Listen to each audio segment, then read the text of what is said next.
You're now listening to the Tax Smart REI podcast, the number one tax podcast for real estate investors.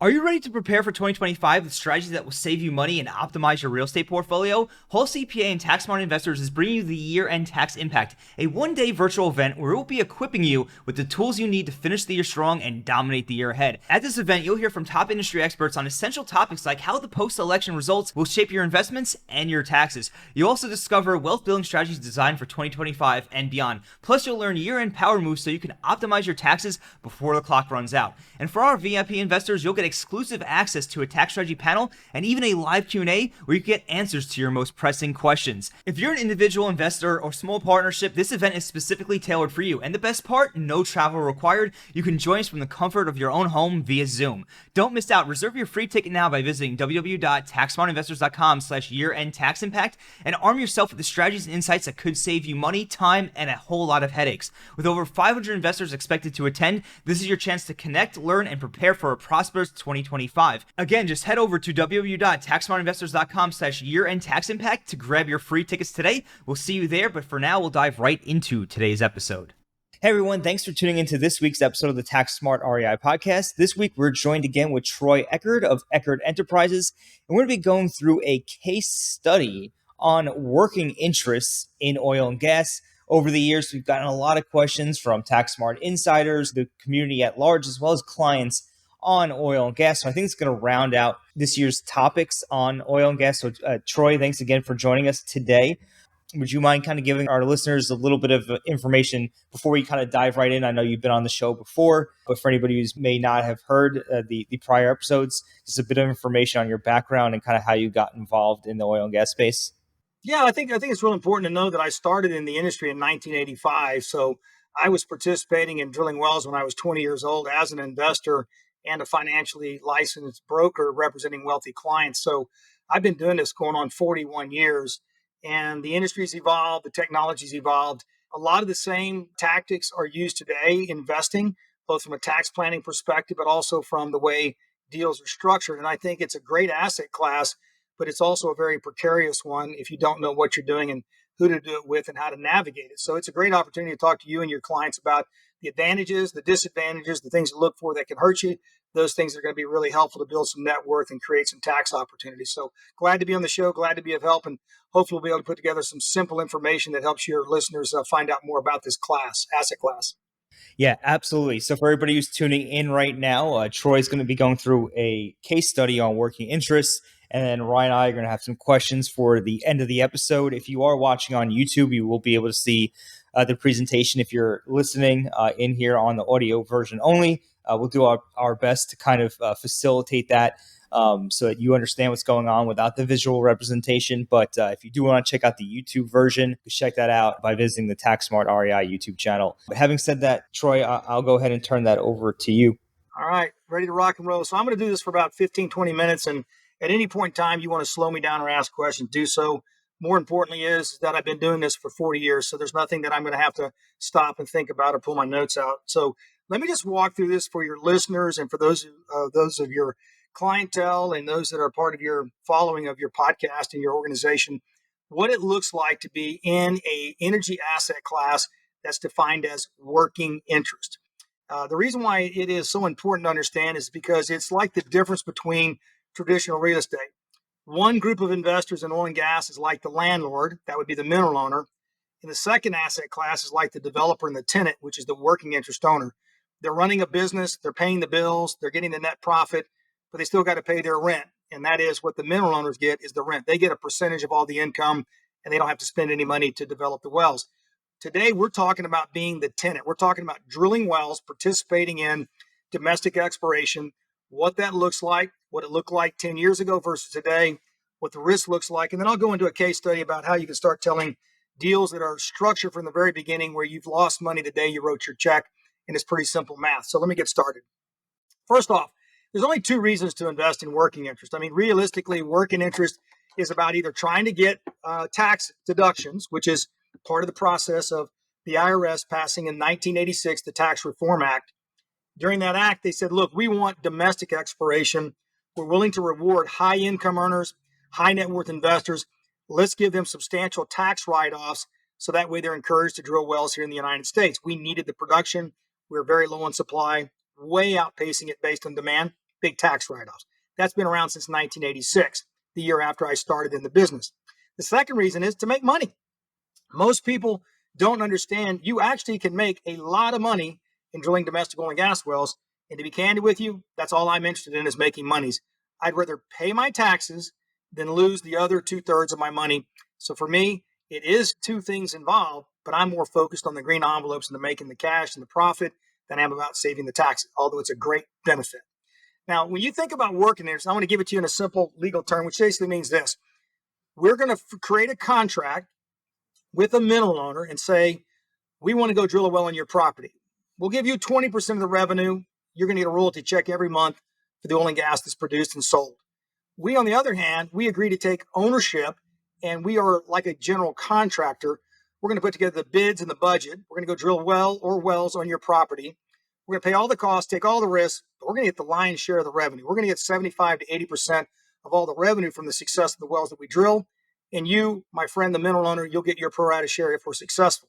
So it is really an active participation. It's like building a 2-story building. We're going to get an architect, we're going to get a geologist, we're going to get a contractor, a drilling contractor to drill the well, have all the ancillary services that are involved, and we're going to go out and drill us a well and make some money by producing the oil and gas from that well. That's called working interest.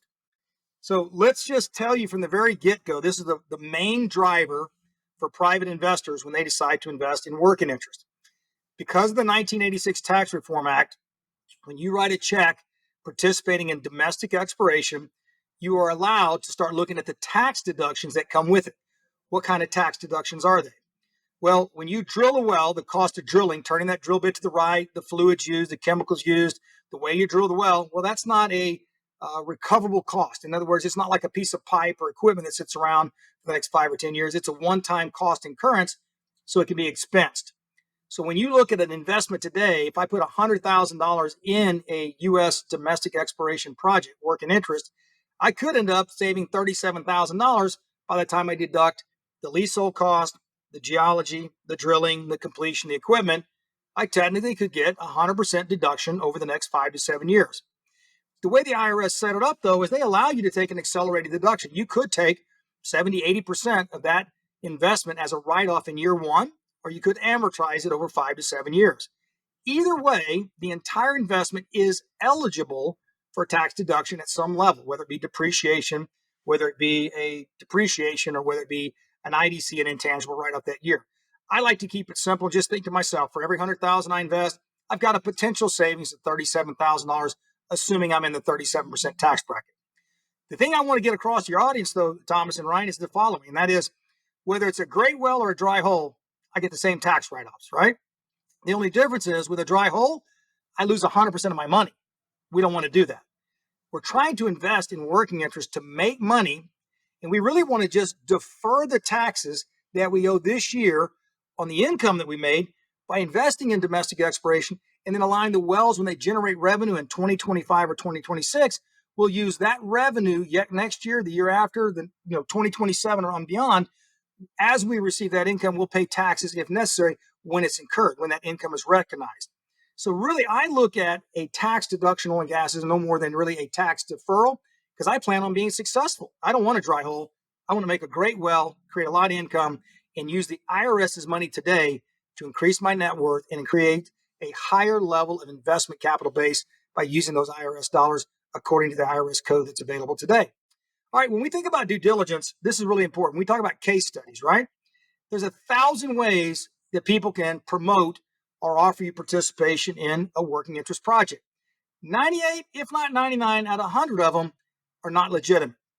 The promoters that are out there offering oil and gas, they literally rely on the fact that 95+% of most investors have not a clue how working interest works. So it's very easy to skin you. It's very easy to cheat you. It's very easy to over promote you. It's very easy to put you in drilling deals with that big flag waving, talking about a tax deduction. You have no clue what you're doing. So due diligence is not just words. It takes action. What kind of action are we looking for? All right. It means you have to have a discipline and a meaningful amount of questions that you're going to ask the sponsor that's trying to get you involved in working interest. And then you must demand and expect those answers. If you don't get answers to the questions, then you walk away. One of the things we believe is that working interest is a tremendous asset class, offers a lot of long-term cash flow, monthly revenue, severe or significant tax deductions along with tax-free income. But if you're not asking the right questions, you're not getting those answers, you basically are giving yourselves a very low, if not a zero probability of success. And meaningful questions mean what? Not like, well, how long you been in business and has anybody sued you? Because somebody who's unethical is not going to answer those questions. What you really want to ask is questions like, how long have you been involved in working interest in drilling wells? How many funds have you raised? What kind of financial returns have you had? Have you ever had any accidents or anything that's caused liability beyond the normal scope of investing to your investors? I mean, you've got to have some substance and meaning. So that's why I think due diligence is really made up of several key elements. Number one, the team. I need to know who's behind the decision making that's going to offer this investment, that tells me they're experts at working interest in drilling wells domestically here in the U.S. I need to know they've done it before, they can do it again, they have a on-site team of either geologists or engineers or access to consultants that do that for them. I got to know the deal. How's the deal structured? Is the deal structured in a way that's fair, that I have a high probability of success, or has the deal been so muddied that by the time I invest in it, even the best well that could be drilled doesn't make me a financial return that makes it worth my time and risk? Then you have the strategy, the economics, the risk to reward. These are always really key components when you're looking at the due diligence and looking at the elements that make up a proper due diligence. Now, the thing about it is, if most of you do not know or have never been involved in working interest before, then you may say, well, I don't really know what question to ask about a well. Well, it doesn't matter if it's ostrich farms or a mobile home park or a self-storage venture or a multifamily or working interest, it's always the same. I want to know who's behind this because I need to know your resume and your antecedents tell me you're capable, qualified, and trustworthy to manage the money. And then each category has common sense questions that anyone would be able to ask, but you must get the answers. And some of these people just simply will not answer your questions because they know once you ask and they can't answer, you're not going to invest. Well, that's the key, all right? So if we look at a dead on arrival deal example, this is an example I just looked at last week. So we talk about case study. There was an investor of mine said, hey, look, I'm looking at an investment. This guy's drilling 2 wells in the northern part of Oklahoma. He's raising $1,625,000. He's asking $125,000 per investor, 13 different investors making up the total capital raise of $1,625,000. He's given us 3% interest. So all 13 units are going to divide up that 3%. So if you divide it up, it tells me my share is 0.2285. He's going to give us 75% of the revenue because the mineral owners are going to keep the other 25%. And maybe there's a few sticky fingers involved in that as well. So, but nevertheless, 75% of the revenue is going to go to those of us who pay 100% of the cost. So I own 2.25%, and I'm only getting 0.1713 of the revenue. This will make sense in just a second. So I just want you to understand that it's all mathematics. It's numbers, right? So this deal is dead on arrival because why? Because if I go to the next slide and I say, well, if each unit is $125,000, that means I'm essentially paying $62,500 per well, 125 divided by 2. And then I divide that by my working interest. Well, it tells me that this individual is charging $27 million per well by the time I gross up the actual cost he's charging me. And it shows you those numbers here on the slide. So what I've got to do is I've got to make $60 million back from the oil and gas sold to make back my investment. These wells only cost $7 million. So the minute I write a check for $125,000, this promoter, this individual, without you knowing as an unsophisticated, unaware investor, what you're really doing is you're giving $125,000 and maybe $25,000 is going to the well. The other $100,000 is going in his pocket.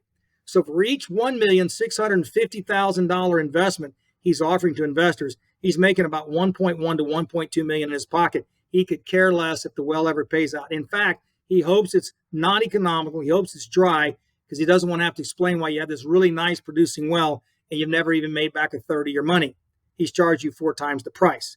This happens day in and day out. So now let's talk about what I think is also real important, which is whether you've been involved in oil and gas working interest in the past or today, what you really have is an advantage today that we've never had before in my 41 plus year career. We now have the opportunity to drill wells and not be worried whether the well is dry hole or commercially productive well. So the old days, the U.S. was like trying to hit a target that was a mile or 2 miles in the ground. So it'd be like the guy in the bottom right-hand screen. He's shooting bow and arrow. He's trying to hit the bullseye, but it's going all over the place. The size of a wellbore is the size of a paper plate you might eat on at a picnic. It's 7.5 inches in diameter. So you get a geologist, a geophysicist, a drilling crew, rig hands out there, and you say, look, somewhere down 5,000 to 10 to 15,000 feet below the ground, I need you to take this 7.5 inch string of pipe and try to hit that little green hole in the ground 1 to 3 miles below. And if you're off by 100 or 200 feet, one way or the other, you could literally miss what used to be a buried river channel, or maybe it's a buried lake or a pond that was compressed over time and full of oil and gas in a geological formation. It was super risky. So getting the tax write-offs had to be in place, or you and I as private investors would go, there's not enough reward for me to justify the risk. But in fact, by getting big tax write-offs and the potential of these wells hitting, it was enough of a lure to get investors to invest the last 35 years. Well, that's all changed. What's changed now is that we discovered these buried Grand Canyons that are all over the country, mainly in the central part along the Rocky Mountains. And of course, we have the Appalachian area over near Pennsylvania, New York, which is the Marcellus play. And now what we're doing is saying, can we actually hit the Grand Canyon by standing on the edge and throwing a rock? Now we have these basins that are about 4,000 and 9,000 feet below the surface. They were big erosional events. They were filled up with dead plants and animals. Then over time, the oceans came in and filled it all up, compressed it with high pressure of earth on top of it. It cooked over time because of the magma in the ground. Not getting too technical on you. Basically, we had this big boiling pot of rice in the ground, but man, it was as hard as wet concrete. We're like, well, we know it's full of oil and gas, has tons of organic material. We don't know how to get it out. Well, how do we get it out? Well, we're going to drill horizontally, and we're going to go sideways.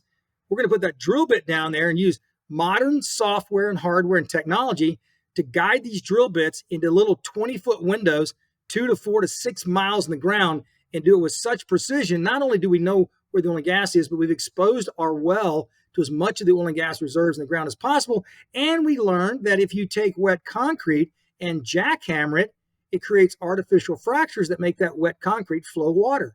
Well, if we go down and drill horizontal wells in this really, really hard rock, and we go along 1 or 2 or 3 miles horizontally, if we come in and inject water and sand really hard, it'll break it up and make that oil and gas flow, which has never been able to flow before. Bingo, we solved the problem. Horizontal wells and frac stimulations.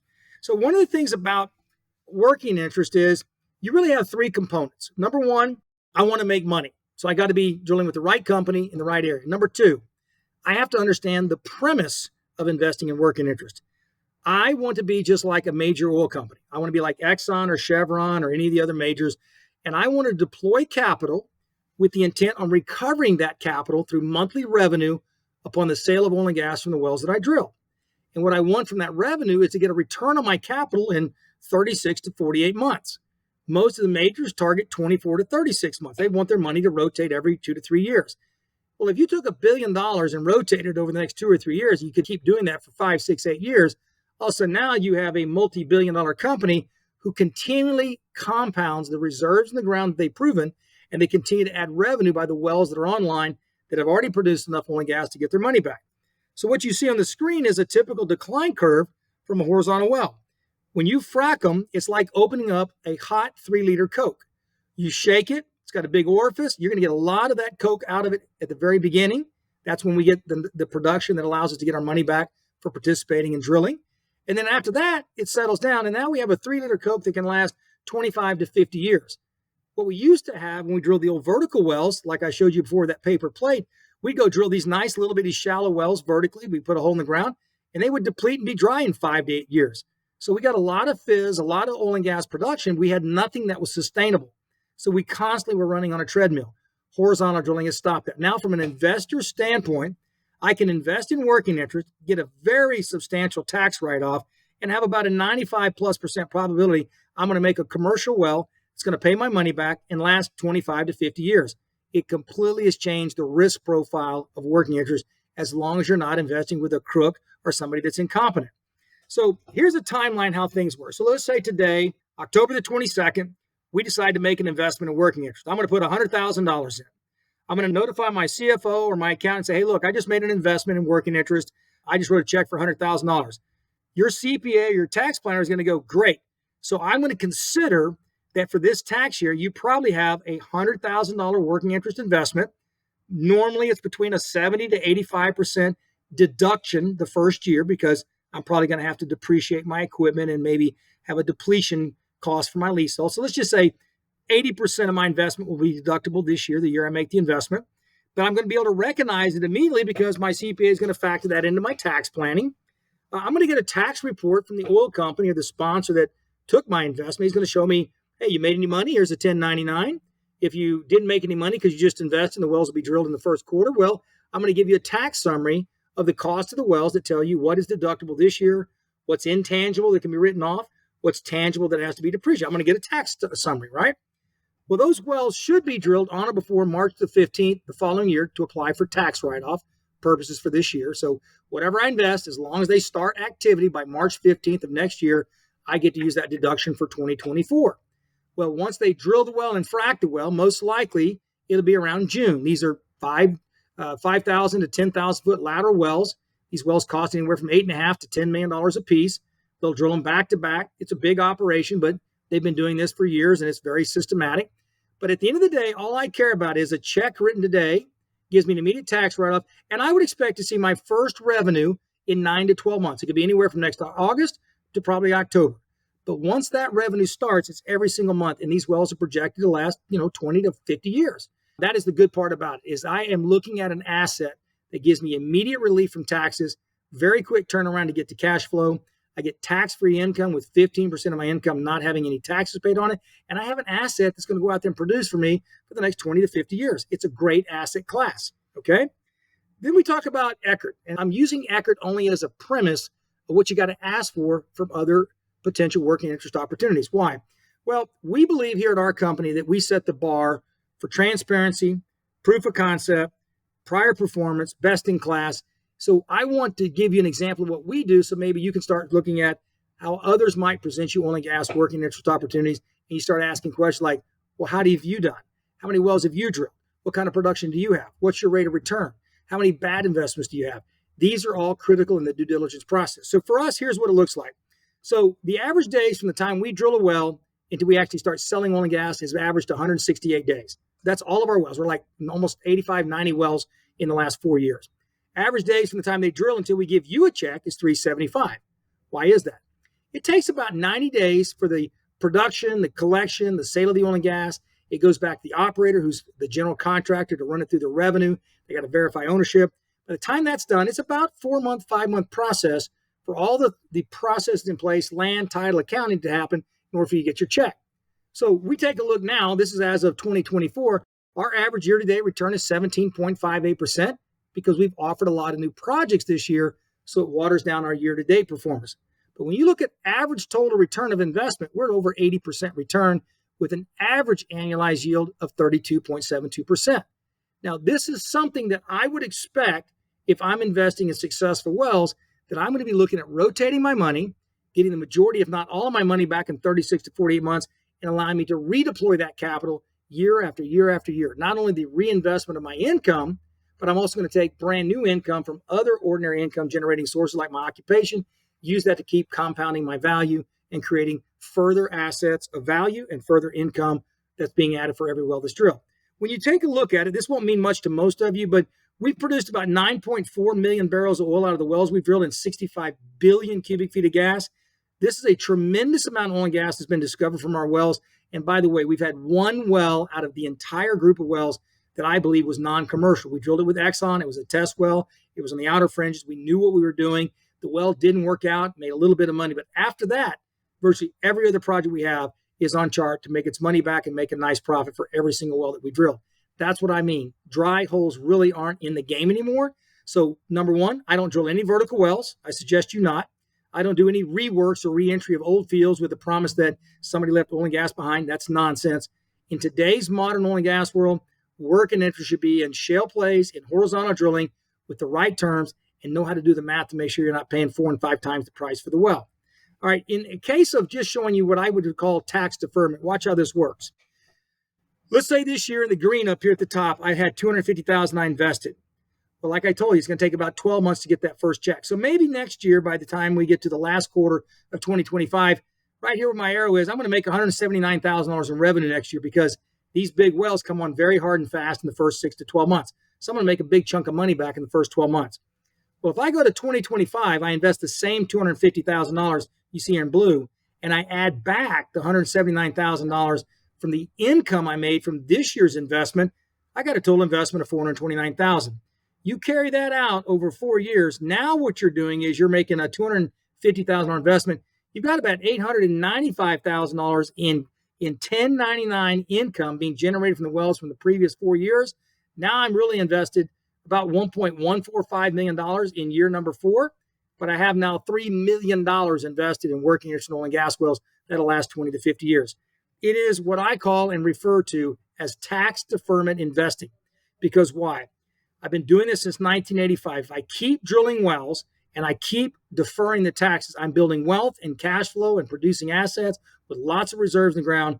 I'm using the IRS's money. I'm allowing myself to reinvest. And if next year I want to pull out $300,000 or $400,000 to go buy myself a small lake cabin or a house or do some other investing, I can do so. But I can do so with my tax planner to figure out what my tax bracket would be. Is it a possibility of doing a 1031 exchange? Is it a possibility of doing any kind of tax deferment?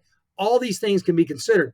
If I don't have any use for the income, I'm going to reinvest and just keep creating more and more wealth for myself.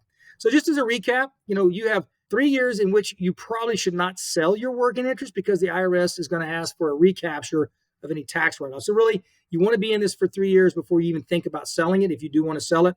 75 to 80% tax deduction first year, 15 to 25% depreciation, which is your leasehold cost, and of course your equipment. Income starts in 9 to 12 months, and 15% of your income you don't pay taxes on because the IRS says you're depleting the reservoir, so therefore we're only going to charge you tax on 85% of your income. Look, this is the way my life has been since 1985. It's about drilling domestic wells, buying oil and gas mineral rights, allowing the IRS tax code to be an incentive for me to invest, get immediate relief from the taxes that I owe this tax year, use those tax dollars, use those income generating monthly checks I get from oil and gas wells, reinvest that, and just continue to compound and build my net worth, build my production, build my proven reserves, and do it all through cash flow and tax deductions that make this a very solid investment. This is the scan code you can use to scan to get information from us. You can sign up at our website. But Thomas and Ryan, I know that this is a little bit fast, but I realize that a lot of your listeners can hear 300 words a minute. It's my job to not waste their time, so I talk about 300 words per minute. With the end of 2024 right around the corner, now's the perfect time to start planning what moves you're going to make to optimize your tax situation before the year ends and get a head start on 2025. Whether you're looking to use the real estate professional status, the short-term rental loophole, cost segregation studies, 1031 exchanges, or anything in between, our team is here to help you through proactive tax strategy and planning, painless tax filing, and streamlined bookkeeping services. After helping thousands of investors save millions of dollars in taxes, we want to help you. So whether you're looking to finish the year strong or get a head start on 2025, what are you waiting for? Head on over to www.therealestatecpa.com/podcast to request a free 30-minute discovery call today. We're looking forward to learning more about your situation and how we can help. Again, that's www.therealestatecpa.com/podcast to request a free 30-minute discovery call. We look forward to hearing from you, but for now, right back into today's episode. I've got a question I'll kick us off with. We talked about, 1986 tax code. They put in this huge incentive for the working interests in oil and gas, which we just went through. So the incentive, right, from the government is, hey, you're going to take on a huge amount of risk if you put a bunch of your capital into something like this. But through the decades, right, almost 4 decades now into this 1986 tax code, things have changed significantly with our technology. And like you said, like the risk is way less. Yes. It seems like the incentive is still there, but the risk in some aspects, as far as like the dry well risk, has significantly decreased. Do you think that's the intention? Do you ever see them like maybe rethinking this and saying, hey, the risk is way less, so the reward should be a lot less? Yeah, I think that's been the premise for the last 8 years, even after Obama got out of office. It was, look, we gave you a tax write-off because you had this big risk of losing your money, so we're going to reward you. And the premise now is, well, you're not taking as much risk, but we're now giving high-income earners this big tax write-off when really they're not risking that much. But the counterintuitive defense of that is, well, if you take away the tax write-off, then I just won't drill. I'll go do something else with my money. And what has happened is about 20% of the oil and gas industry in the U.S. is made up of independent investors like you and I. So that's a huge part of the oil and gas sector that would stop or at least come to a very small continuation of activity without that tax incentive. If I didn't get the tax write-offs, I probably would still drill, but not near to the degree that I do it now. So what I look at is, yes, risks are lower, but let's face it, there's still a lot of risk. What's the risk?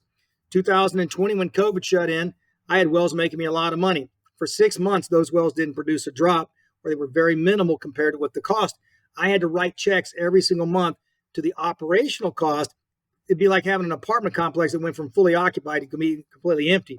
So you do take commodity risk, you take regulation risk, you take all kinds of different alternative energy risk. So I think the risk reward is pretty fair considering the tax write-off you get. And quite frankly, if I had 1,000 millionaires in the room, high net worth, high income earners, maybe 10 or 20 are really suitable to be in working interest. Why? It's not whether you have money or not. It's whether you understand the tool that is available to you through investing in working interest. And most people just can't stomach I don't really understand it. I don't get it. So I'll just pay my taxes or I'll do a conservation easement. But at the end of the day, if you truly look at working interest, it's a phenomenal tool, but you got to have the right company. That's good. The next thing I was wondering about was, as an investor who's maybe going to, in your example, you put like $250,000 investment or $100,000 investment, is that person, taxpayer, investor, investing into like what type of entity usually, like LLC, a corporation? Can you talk about that? Yeah, we do it under a purchase sale agreement because the IRS requires you to be at risk. So what you'll have to do is take the risk that you're going to be a joint and several liable partner, which sounds scary. But what happens is that the operator carries massive insurance, both with the drilling operation, all the vendors, et cetera. And when generally speaking, the IRS says you need to be at risk at least for the primary year in which you make the investment. What a lot of clients will do is invest in their own name or a single member LLC. They'll go through and get the tax deductions for the first year.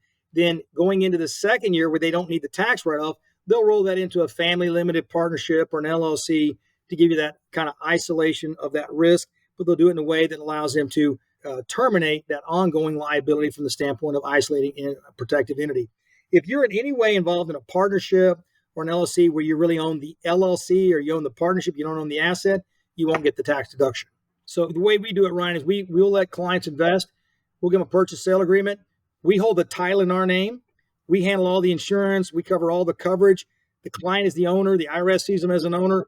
But you've got major backstops between what we do and that individual client. And I can just tell everyone watching, this is God's honest truth. For 40 years, I've done 1,000, 2,000 wells that we've drilled. I can't even remember the count anymore.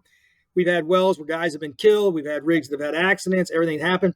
Not a single lawsuit or a single notification of a lawsuit in 40 years to any client or my own company because there's so much insurance involved. So I don't want anybody thinking that this is an event that can happen. It can always happen. There's always the unforeseen. But in 40 years, not a single lawsuit, single notice, or a single client ever pursued on any kind of act or any kind of activity on a rig or well, ever. Hey Tax Smart investors, Thomas Castelli here, and I want to let you know that I recently started my own YouTube channel where I'll be releasing weekly videos on tax and wealth tips for real estate investors and business owners, and of course I'll be covering many personal tax strategies as well. But that's not all. I'm also going to be sharing the tips and lessons I learned by investing as a limited partner in real estate syndicates and funds, which you'll only find available on YouTube, and I'll be diving even deeper in Tax Smart insiders. And lastly, in the not so distant future, I plan to cover estate planning strategies for real estate investors, and you'll only find that on YouTube. Subscribe today so you don't miss a beat by visiting youtube.com/@ThomasCastelli or by searching @ThomasCastelli on YouTube. Again, subscribe today at youtube.com/@ThomasCastelli. I'll see you over there, but for now, right back to today's episode. I know kind of in the one slide, you showed us the spreadsheet with a $250,000 investment over a 5-year period with, assuming they reinvested and on top of reinvesting their income from the wells. So 2 questions on that. The first one would be, so say someone committed to that 5-year plan, right? I'm going to invest a certain amount of capital every year on top of the income. After year 5, they've accumulated enough wells that those wells kind of pay out in perpetuity. Is that how I'm understanding it? Yeah, well, you got to think about it this way. Every day a well produces, there's less in the ground, right? Hypothetically. But I can give you a practical experience, which is wells that I drilled 15 years ago are making me more money today than they did 15 years ago, because 15 years ago I was selling oil at $27 a barrel, and it came in at 400 barrels a day. Well, today I'm making 80 barrels, but I'm getting $75 a barrel. So one thing that's clear is not only the reserves in the ground, they're calculated by today's economics. Like I can get this much oil out of the ground at today's operating costs and today's commodity prices, I can get 400,000 barrels per well. But if oil prices go to $85 a barrel, I can get 600,000 barrels out. You're like, well, how did 200,000 barrels show up? Well, I can afford to pull the tubing out, put brand new tubing because the other tubing had a hole in it. I can put a pump jack on it for 400,000, whereas $70 oil doesn't justify that. I can clean the sand out of it like cleaning out a septic tank, whereas $70 oil doesn't justify that. So what happens is we look at the reservoir itself and we say that reservoir, let's just say at 100% capacity at today's economics and today's technology, we're getting out 8 to 10%. That means 90 to 92% of the reserves that are in place, we're not getting out because we don't have the technology or commodity prices are too low. So when you look at that repetitive investment, what I'm counting on is a couple of things. What Troy wants for Troy is I want to invest today, take those tax benefits today. That gives me a bigger purchasing power. I can buy more because I'm using IRS dollars.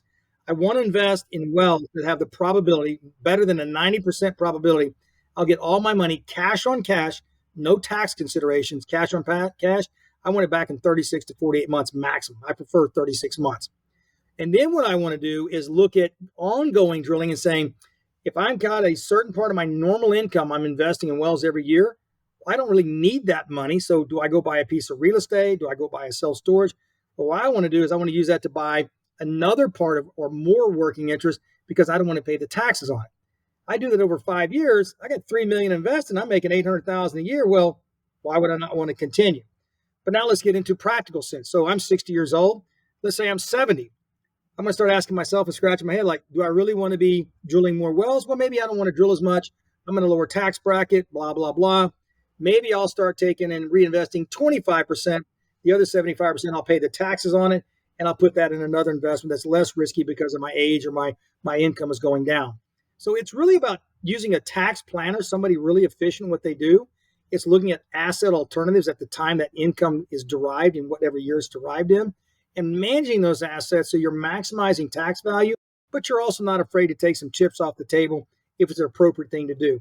So let's say I want to, like Troy, I want to go buy a lake house. So I want $600,000 to buy a lake house. I'll just look at my taxes this year and I'll go, hey, tax planner, CFO, I'm pulling out $600,000. I'll pay the taxes on that. I got some additional deductions and I reinvest what I don't. And then I just keep compounding. I've been doing it since I was 20 years old in 1985, which is why I'm always got a smile on my face. I got thousands of wells making me money every day and got tons of reserves in the ground. I mean, they're the best friends you can have. They don't complain. They make you money every day. Yeah. I mean, this oil and gas definitely does seem like a very interesting investment. And I know kind of just going back to the investment thesis of doing it over multiple years, I know you mentioned 250. Is that the minimum viable amount to make this like a worthwhile investment? Or could someone commit $50,000 or $100,000 a year and make this worth something? So here's how we do it. So we've committed to drilling this year. We're doing about 50 million in drilling. Next year, we'll do about 250 million in drilling. The reason I used the $250,000 increment is we just placed a 5-well program. I said, look, let's just say you're going to put 50,000 per well, so you need 250,000. It kind of moves the needle. So we're dealing with people that generally make 600,000 to several $1,000,000 a year. So they have a lot of income beyond their financial needs, their house, their mortgage, their kids, their cars, and school. So this is a lot of extra income that if they don't take and utilize with tax deductions, they're going to give away most of that money to the IRS, right? So this is about using the 250,000 just because we had a 5-well program. We're coming out in November with our 2025 drilling program. That'll be roughly a $100 million project. It'll be 10 wells. And in that program, somebody might say, look, I only want to put 250,000, so I'm going to only have 25,000 per well. It's not really the dollar amount, but I will be candid with your audience. You can't build a brick house if you only can afford one brick. So some people go, hey, I want to put 25,000 in drilling. You going to do any more? Nope, I just got 25,000. Well, two things alarm in my head. You really don't have that high income because you need a hell of a lot more than 25,000 if you really have decent income. You're probably not qualified to drill. Number two, if you're going to tiptoe through the tulips, well, you're really not going to gain any momentum in this asset class by putting 25,000 in, waiting for 24 or 36 months to see if it works and go, oh, it worked. Let me go drill again. Because what happens is it is going to work. You're going to make money. You're going to save taxes, but you got to treat it not as gambling. You got to treat it as an asset class.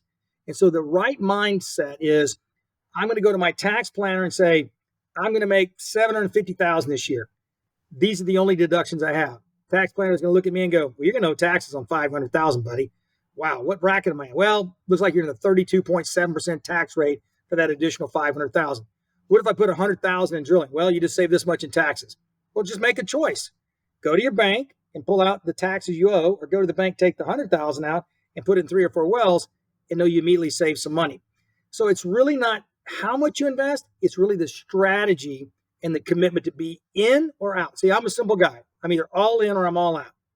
I know I'm going to always have high income, so I'm always drilling because it makes me a lot of money and I don't like paying taxes. I'll pay my taxes that are owed, but I don't have to if I don't want to, right? Or I don't want to if I have to. In this case, your clients, your listeners are going to have to decide, well, is $25,000 really worth me getting in this asset class if that's all I can afford? The answer is no. Well, what if I make 400,000 this year? Well, you probably have a tax rate of probably 31% or less because you got itemized deductions and blah, blah, blah. So maybe you put 50,000 in and you got, 12,500 per well. I don't know. The key is not the dollar amount per se. I use the 250 as an example because we just funded $37.5 million worth of drilling. I think our average client put in probably $400,000 each because they don't know of anywhere else to go with the money that's going to save them from paying those heavy, heavy taxes that they pay. So it is probably more for your high income earners, not your $250,000 income earners. Got it. So the key is you're spreading out the money over multiple wells over multiple years. And that's kind of how you have success in oil and gas. It's not like a one and done. Oh, I invested, this year I have, a high tax bill, so I'm going to try to use this as a one-time tool. It's a longer term strategy. It's not just, like I said, not just a one and done. Thomas, I'll be candid with you. I've been doing this so long, for 40 years. I love drilling because it makes me a hell of a lot of money. So I just told my CFO this morning, I said, every day he brings me another yellow envelope or the pocket puller says, here's 5 more wells, here's 3 more wells. And I love doing it because these horizontal wells are ridiculously good. I mean, they're coming in 800 to 1,000, 1,500 barrels a day. So in some cases, like my wells in North Dakota, I'm getting paid out in 9 months. Where else can you go put $1 million and see your money back in 9 distributions? There's nowhere I know of, right? So what happens is that when I think about the way I approach drilling, I like the tax run-ups. That's fine. But I know I'm going to make great wells. So I'm going to know the taxes sooner or later anyway. So it's kind of like, today or tomorrow, come see, come so, I don't care. What I like is that when you look at the industry and you look at Exxon, Chevron, Diamondback, the big boys, the reason they went and bought each other out and why there's been this massive consolidation is there's no risk. So when Exxon bought out Pioneer for $60 billion, Exxon goes, you probably have 40,000 additional locations to drill. It's probably worth $1 trillion we picked up for $60 billion. They think they stole the deal. Well, as a small peon investor, if I go out and put $100,000 in a well that Exxon spent $9.9 million drilling, I'm getting the advantage of Exxon's best engineers, geologists, finance guys, production here. I'm getting to be a small fly participating with the smartest oil companies on the planet, and I'm getting the same economic benefits they get. So never in the history of my career in 40 years have I ever been able to put myself or any of my investors side by side with the most successful, knowledgeable oil companies on the planet Earth and drill side by side with them. That is astounding, which is why we're doing so well. The purchase sale agreement that you're doing, maybe too granular for some folks, but just people, as I'm thinking about it, I'm sure other listeners are wondering. So for those people who haven't done this, you're giving them 1099. Yep. And basically the 1099 is just showing revenue. Right. Is that right? Yep. And then basically they're also receiving from you or whoever it is a tax summary, which essentially kind of shows like these are the additional deductions that are going to offset that revenue. And I'm assuming maybe you don't know because you're not a tax person, but probably just goes on a Schedule C. But the tax summary kind of shows their deductions associated with their interest in the well. Is that correct? Yeah, I'm not a tax expert, but I'm a great parrot. So what I'll tell you, my CFO says is, you normally would get on a direct participation, meaning I'm not in a partnership or LLC. I actually own interest in the well. I own the well. You're normally going to get a Schedule C, or you'll get what we call a tax summary. Now, this is real important for your listeners. You want to have a tax summary tied to a budget. In the oil and gas industry, it's called an AFE, which stands for Authority for Expenditure. So if I were doing a general contract, like building a building, that general contractor is going to give me a list of everything that's going to cost to build that building so I can monitor cost overruns and make sure he doesn't gouge me. Oil and gas does the same thing. We'll build an AFE with our production engineer and our drilling superintendent. Says, here's the well cost, the gates, the locks, the pad sites, the tanks, the drilling, the chemicals. With this full budget, it's $9.75 million, right? When we do the tax summary, we will take the actual budget compared to the actual cost and we'll say, all right, Mr. Partner, Mr. Participant under the purchase sale agreement, this well is $9,750,000. The intangibles, the things that are tax deductible immediately, is this percentage. The tangibles that are going to be depreciated is this percentage. Your overall deduction is X, because we want to tie it back to an actual budget. And the reason I said this is important for your listeners, what a lot of these guys do, like the example I gave in the PowerPoint where the guy was charging $27 million per well, he offered it under a fixed investment cost, meaning you don't take any risk of cost overruns. It's a turnkey bid price. That way you can hide the 400% markup. But if you ever have an IRS agent come back and audit that, the IRS agent is going to say, well, show me the underlying cost. It has to be reasonable. IRS is not going to look at 400% markup as reasonable. They're going to look at maybe a 25% markup as reasonable. So that participating investor has the potential of having those tax deductions unwound, disallowed with taxes and penalties and interest. So what's really critical, the way we do it in a purchase sale agreement is you own it. We're going to show you the actual AFE. Every month you'll get a billing statement from us that says joint interest billing, $250,000 invested. Well, number one, it's spending money. Number two, spending money. You'll get line item expenses all the way through until the wells are drilled. If there's any money left over, we send you back a credit. But it tells you, your CPA, your tax planner, and the IRS is all tied to actual numbers and is real. That's why it's so critical you do direct participation with a purchase sale agreement and not in a partnership and not in a turnkey. You will lose your tail, have a lot of risk with the IRS, and you know darn good and well you just paid 2 to 3 times the cost and just blew a lot of money that's not going to be a return on investment.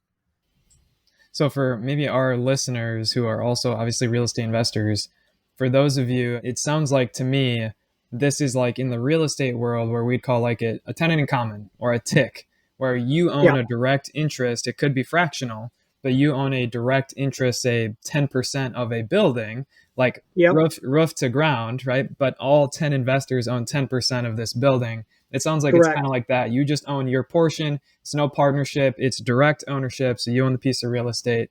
Okay. Excellent. Yeah, that's very helpful. Exact same thing. And that's also important because let's say in 2 or 3 years, Ryan, you want to sell yours. Well, it doesn't mean we have to sell, right? You can sell yours.